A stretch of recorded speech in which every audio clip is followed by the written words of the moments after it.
Good morning, everybody. Mike Vacchi, Princetontrader.com, here with your Tuesday morning pre-market webcast. Okay, daily chart to start off with. We talked yesterday about how the weekly pivot was tested in the Sunday overnight. It held, and up we go. So all we have done is just different variations on a long. We were long 76s, long 86.5, long 85.75. So currently long 85.75.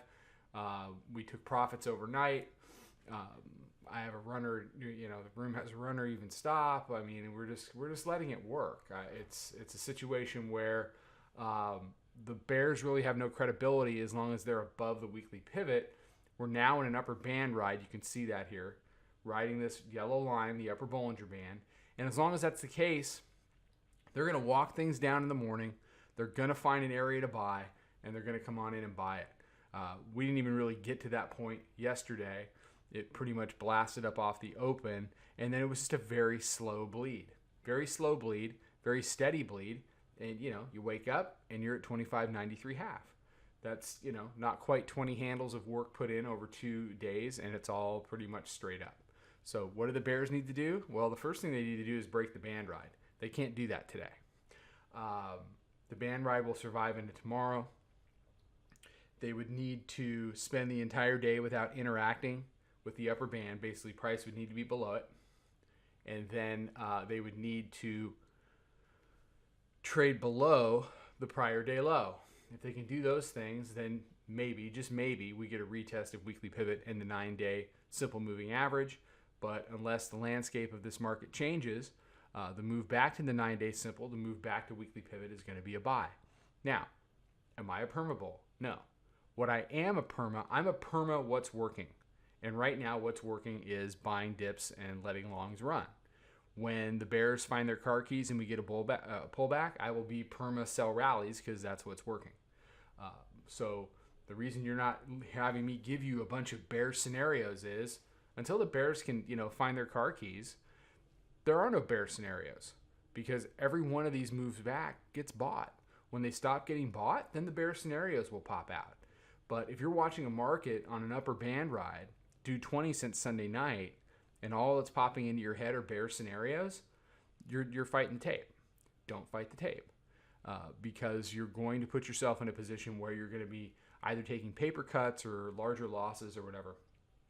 And that's not good. It's not good for your brain and it's not good for your account. We're going to be talking specifically today about how to handle losses. I think it's the number one most important thing for a trader to understand, accept, and deal with if they want to have any kind of longevity as a trader. So 4:15 this afternoon, myself, Tony Rago, Spring Hill Jack. It's the next in the Trader Psychology series, How to Handle Losses. The sign-up link is here on the YouTube. It's all over Twitter, Instagram, the whole thing.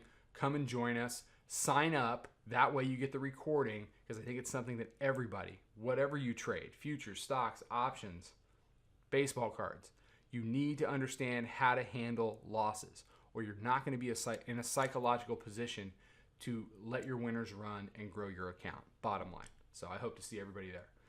Hourly chart. Bulls are in full control above the weekly and there's new all-time highs again. So, bears are trying to hang their hats on the matching high thing. That wasn't going to last. As soon as this held and it got back up and through, and the dip buyers, just they were all clear. And once they got up top, then they just slow bled it here. A little bit of give back into the close, and then pretty steady up overnight. And what are we doing now? We're just walking it back. We're finding another dip, and that dip is going to be a buy. And chances are we bleed up the rest of the day. Daily pivot comes in at 84.67. You got weekly pivot down here still 76.33.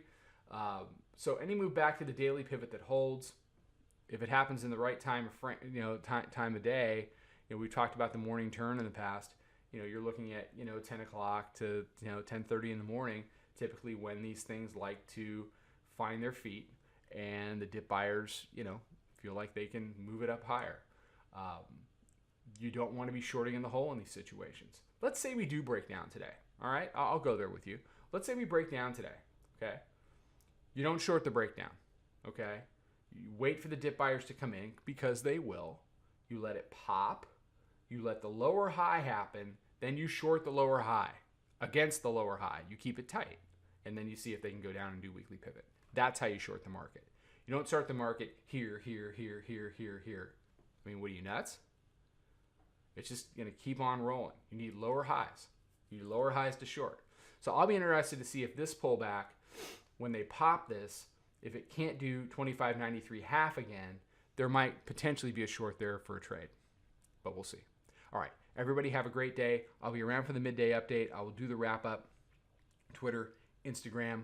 Come check us out in the room, and come check us out at the webinar, How to Handle Losses. Incredibly important topic. You're going to get our take on it.